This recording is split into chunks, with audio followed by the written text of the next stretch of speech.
বাবা, তুমি আসো, এসে আমাকে আজকে নিয়ে যাও। আমি সংসার করবো না এই লোকের সাথে। এই লোকের সাথে সংসার করা সম্ভব না। চিন্তা করো না, নিয়ে যাও তুমি। আমি এখনই আসতেছি। আগে জামাইয়ের সাথে কথা বলি। আচ্ছা ঠিক আছে।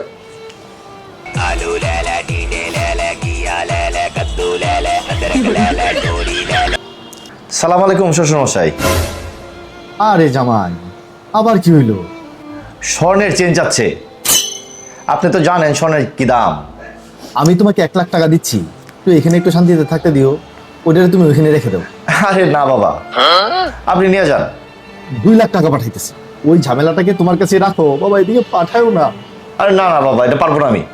বাবা তোমাকে 5 লাখ টাকা দিব, যা কিনে দিতে বলে কিনে দিয়ে দেও, তবু এই ঝামেলাটাকে আমার কাছে পাঠায়ও না। আচ্ছা বাবা, আপনার কথা কি কখনো ফেলতে পারি? হ্যাঁ, এই হলো না কথা। এই স্বর্ণের চেনই তো যাচ্ছে, কি আর করতে পারি। আচ্ছা দাও, ওর সাথে একটু কথা বলি। নেন নেন নেন, কথা বলেন। লাউডে দাও। শোনো জামাই, খুব আদর যত্নে পালছি আমি আমার মেয়েকে। আমার মেয়ের যেন কোনো কিছুতে কমতি না পড়ে, যা বলতেছে কে কিনে দাও, তা নাহলে এক্ষুনি আমার মেয়েকে নিয়ে চলে না না বাবা, সে যা চাচ্ছে আমি কিনে দেবো। তারপরে যতই কান্নাকাটি করো, আমি কিন্তু তোমার কাছে আমার মেয়ে আর পাঠাবো না। ঠিক আছে বাবা, আমি এইবারের মতোই রইলাম। কিন্তু 1 লাখ টাকার চেন, এর চেয়ে বেশি কিন্তু নিতে পারবো না। আচ্ছা ঠিক আছে, চলবে।